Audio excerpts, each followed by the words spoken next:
начала июня в Гонконге продолжаются протесты. И я решил приехать в Гонконг, чтобы разобраться, посмотреть лично, что здесь происходит. Полицейский участок превратили в крепость. Строят баррикады, берут заборы и на пластиковые хомуты их скручивают. Протестующие берут конусы и блокируют один из 3 туннелей.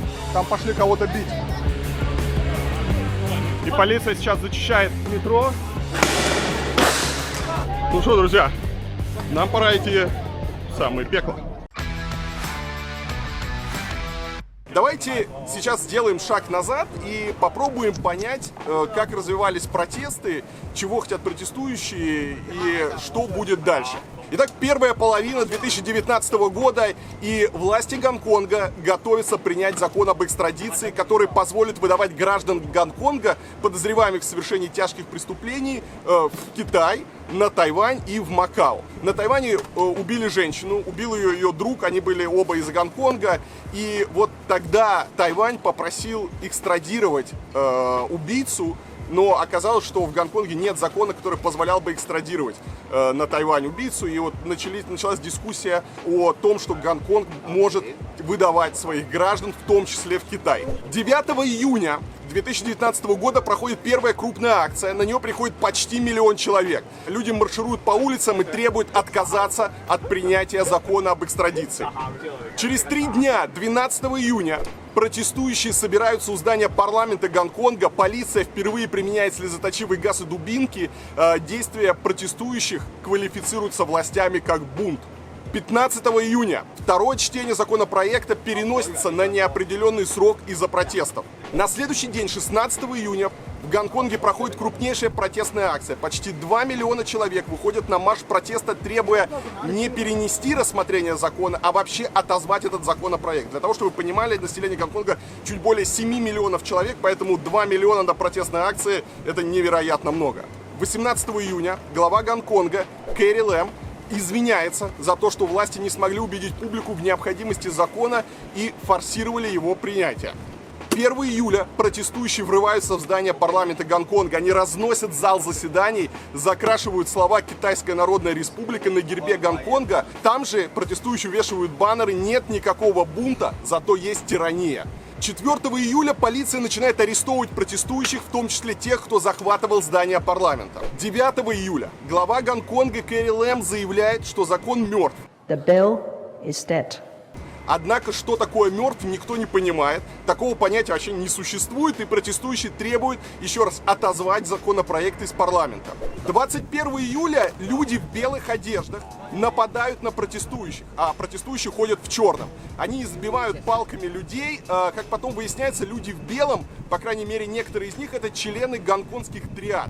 Правительство Гонконга, я не знаю, там, по просьбе Китая, наняло гопников, которые начали разгонять протест. 27 июля протесты перерастают в прямые драки уже с полицией. Полиция активно начинает использовать слезоточивый газ, резиновые пули и дубинки. 1 августа гонконгский гарнизон Народно-освободительной армии Китая публикует видео, на котором солдаты отрабатывают действия для подавления уличных протестов. В ходе видео солдаты в мегафон говорят: «За все последствия вы сами несете ответственность». 5 августа протестующие призывают к массовой забастовке. Блокируют дороги, блокируют метро. Некоторые дороги даже пытаются сломать экскаваторами, которые протестующие угнали у дорожных рабочих. Сейчас 10 августа, очередные выходные. Я приехал в Гонконг. Сегодня было анонсировано несколько маршей. Завтра тоже будут марши. В аэропорту всех прилетающих встречают люди, которые сидят с плакатами. Они заполнили весь зал прилета. Итак, друзья, протесты в Гонконге. Ну вот, друзья, начинается такой легкий движ. Народ с зонтиками. Зонтик у нас здесь один из символов протеста. И вот народ с зонтиками, с какими-то плакатами медленно идет в сторону правительственного квартала. Это, собственно, акция родителей с детьми. Защитим будущее наших детей. В общем, приехала группа каких-то чуваков, и все по очереди фотографируются с китайским флагом около штаб-квартиры полиции, главный полицейский участок Гонконга, видимо, для отчета. А вот гонконгские полицейские с ружьями. Тут один из переходов в центре, и здесь все залеплено какими-то стикерами, объявлениями, где рассказывается о преступлениях режима. Здесь что-то про полицейских. Нет и китайской экстрадиции. Какие-то полицейские, показано, что у него палец на курке. А, вот, кстати, про футболки. Вот это вот тетушка местная, видите, он в белой футболке, он с палкой бьет протестующих, а это несчастный хипстер в черной футболке. И вот его полиция типа приветствует, а на этого, наоборот, кидается. Целый день сегодня мы пытаемся найти, где будут протесты, и вот вроде бы под вечер, если с утра все было скучно, под вечер наконец-таки начинается движуха, и мы сейчас едем на одну из станций метро, где протестующие перекрыли дорогу, заблокировали дорогу, строят баррикады. Полиции там вроде еще нет, столкновений никаких нет, но сейчас посмотрим, что там происходит. Станция, на которой, собственно, нет ничего, кроме политехнического университета и туннеля, который соединяет материковую часть Гонконга с островом Гонконг. Но перекрытие туннеля, мне кажется, быстро прекратят полицейские. Посмотрим. Все, народ собирается. А я думал, сегодня вообще все будет хорошо. Я противогаз оставил в гостинице, ничего не взял. Вышел как турист. Ага, да, сейчас будут блокировать дорогу. Что это за дорога? Это дорога, соединяющая остров Гонконг и материк. Это прямо один из трех туннелей. Да. То есть это прямо жопа, если они его блокируют. Особенно людям, которые застрянут в туннеле. Пропускают последние машины.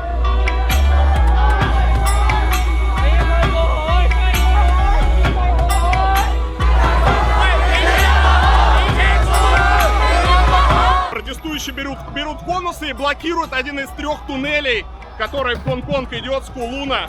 Вначале пришли, они сказали этим чувакам, что мы сейчас будем блокировать, закрывать и туннель там. И только после того, как все машины перестали ехать, они заблокировали туннель. Все уходят, то есть смотри. То есть теперь все идут дальше. Эта история, они заблокировали эту дорогу и побежали куда-то дальше. Слушай, я, по-моему, понял их тактику. Они сейчас хотят ездить по городу и блокировать отдельные дороги. Вот так вот выглядит заблокированная дорога. Народ скандирует 5 требований. Итак, чего сейчас добиваются протестующие? Первое – это отозвать из парламента законопроект об экстрадиции из Гонконга. Второе – это отказаться от квалификации протестов 12 июня как бунта. Третье – это отпустить всех задержанных, которых вот эти 420 человек, которых задержали в ходе двухмесячной протестной акции.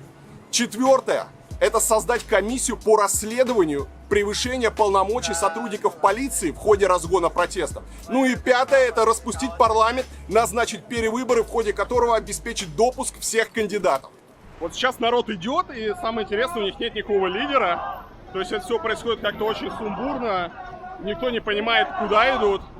И они соблюдают правила дорожного движения, они стоят на светофорах и ждут зеленого света. По дороге народ вооружается заборами, барьерами, несет их, но пока непонятно, куда мы идем. Вот полиция, им показывают факи, но полиция едет не туда. Тактика протестующих. Они случайным образом сейчас перемещаются по городу, блокируют дороги и пытаются уйти до приезда полиции.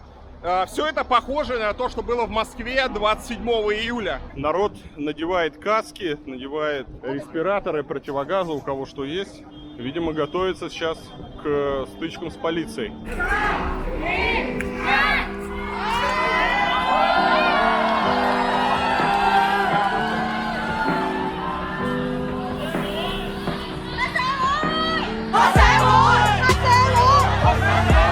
Мы дошли до полицейского участка, и полиция прячется. Полиция прячется, ушла, закрыла все выходы себе, и сейчас в них светят лазерами на этот участок. Мы приехали на очередную станцию метро. Здесь народ или уже сооружает, или разбирает баррикады. Это уже окраина города, сейчас просто все ездят на метро от полиции в разные районы и совершенно стихийно устраивают вот эти перекрытия, баррикады. Там что-то наверху. Так, там пошли кого-то бить. В общем, этот мужик в синей футболке, он выразил несогласие с действиями протестующих. И сейчас толпа его чуть не растерзала.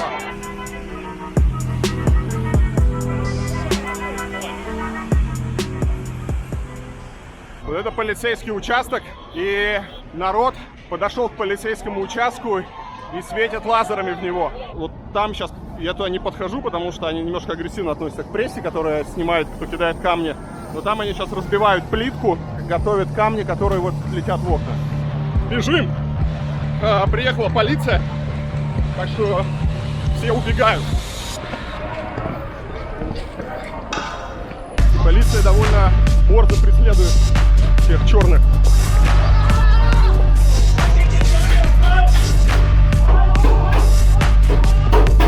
И полиция сейчас зачищает метро. Вот, они поднимают флаг. Типа, расходитесь или будем стрелять.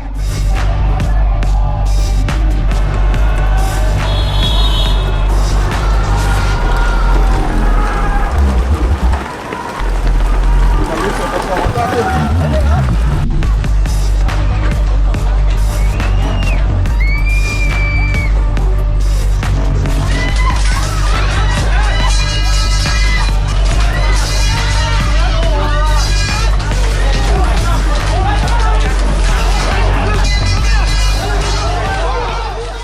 А мы опять в поисках протеста. Вот сейчас на Виктории здесь согласованный митинг. Там с самого утра собираются люди. Но в это же время уже в других частях города начинаются несогласованные акции. Демонстранты опять перекрывают дороги. И я думаю, повторится у нас вчерашняя тактика, когда они будут появляться в самых неожиданных местах, перекрывать движение, строить такие небольшие баррикады и бегать от полиции. Вот полиция обыскивает очередного человека в черной футболке.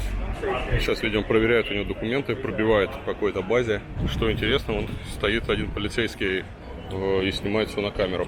А это такой местный аналог Росгвардии. И вот они как раз вылавливают всех подозрительных, кто похож на митингующих. И вот мы приехали на точку сбора, где сейчас собираются протестующие. Здесь находится полицейский участок. И полицейские участки — это такая вот одна из главных целей демонстрантов. Весь полицейский участок, докуда можно было бы докинуть камни, его покрыли такой тканью. А на балконах они сделали наблюдательные пункты себе. В общем, полицейский участок превратили в крепость. Внизу стоят такие высокие заборы, заполненные водой. Это такой первый барьер. Потом, собственно, уже оригинальный забор с шипами и колючей проволокой. И вот везде, где там у них люди, видите, у них все закрыто белой тканью, которые они защищают здание от камней. Относительно полиции и жестокости, которую полиция проявляет по отношению к протестующим, здесь идет тут большая такая дискуссия. Как раз сегодня митинг, который согласованный проходит, он проходит против тетушек, против этих гопников, которые совместно с полицией избивают протестующих. Вот протестующие пока собираются вокруг полицейского участка, надевают респираторы, маски, очки, закрывают лица. В общем, готовятся к противостоянию с полицией. Вот протестующие там собираются на том перекрестке, а здесь вообще никого нет. Пресса уже вся надела респираторы противогаза. Все ждут газ.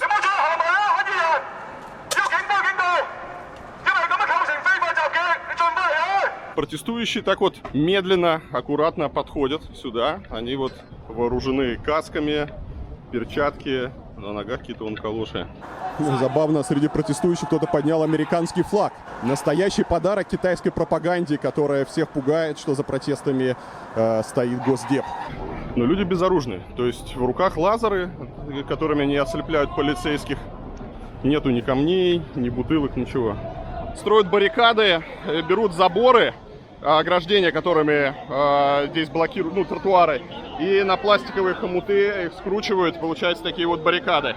Баррикада построена, и сейчас ее будут двигать.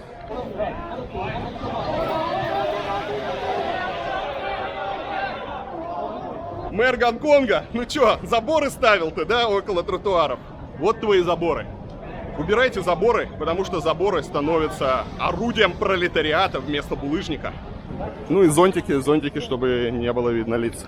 Итак, в тылу готовят баррикады, а нам пора на передовую. Полиция надевает противогазы. Видимо, сейчас газ будет пускать.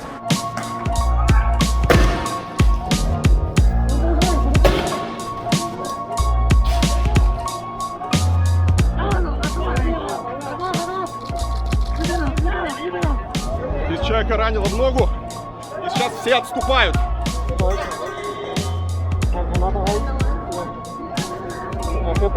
Yeah, thank you. Газ — это крайне неприятная штука. Это не просто слезоточивый газ, какой был в Париже. Это такой перцовый газ, который обжигает кожу. И руки, шея, ноги, в общем, все, что не защищено, начинает просто адски гореть. Ну все, очень быстро все разошлись, и теперь народ идет куда-то дальше. Правительственное учреждение, и они решили побить здесь окна и расписать его. Вот здесь вот специально, видите, пищевой пленкой можно обмотать руки. Здесь выдают перчатки, в общем, всячески защищают народ. И вот чувак с американским флагом стоит. Газ пустили. Ну что, друзья, нам пора идти в самое пекло.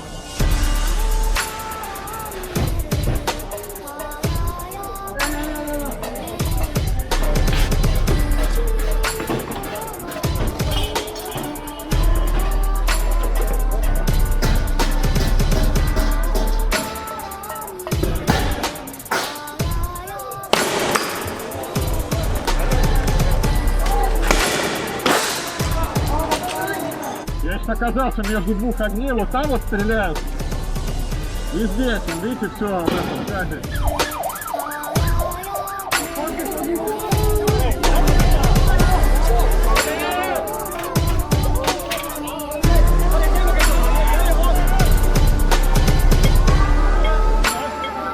President Trump, liberate Hong Kong! President Trump, liberate Hong Kong!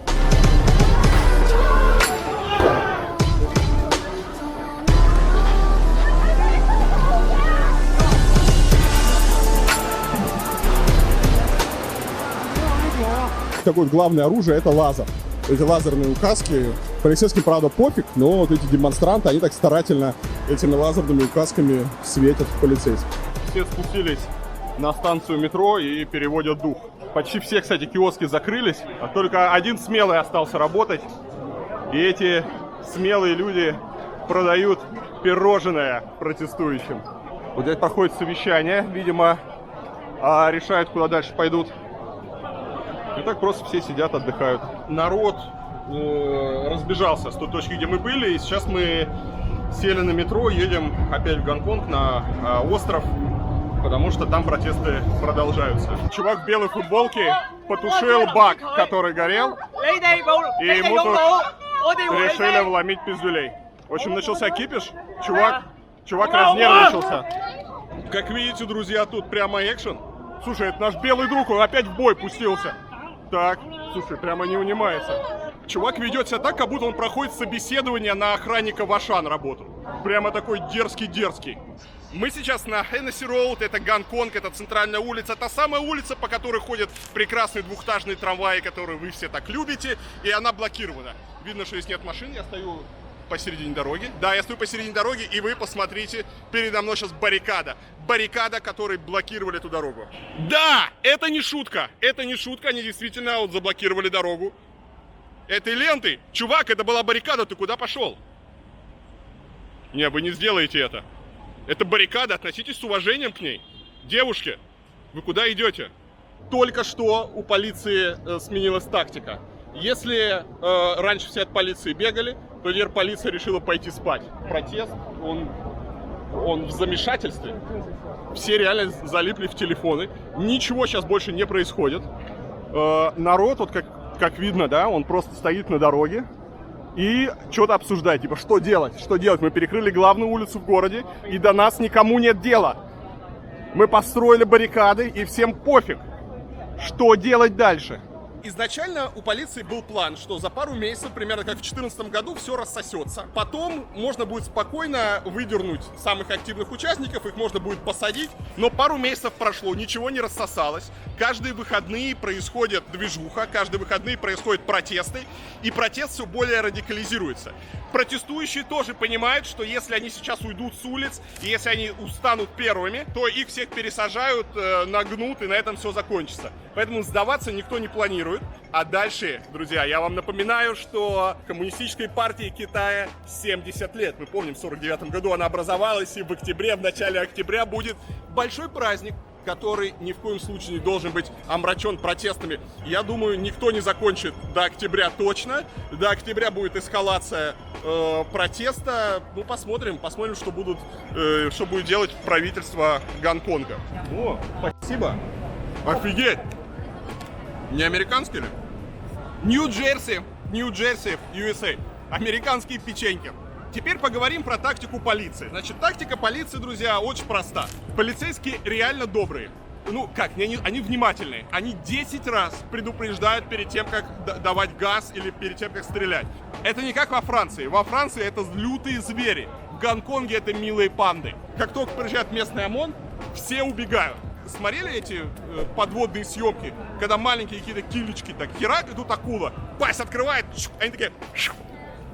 Протестующие, друзья, чтобы вы понимали, они не считают, что это какая-то слабость или еще что-то, они считают, что это тактика. Они называют себя водой, они как вода, они перетекают по разным районам города. Итак, ожидается, что в ближайшее время Пекин сделает очередное заявление по ситуации в Гонконге, и Пекин как-то вмешается, чтобы ситуацию уладить. Ценность Гонконга как раз состоит в том, чтобы быть городом открытым внешнему миру.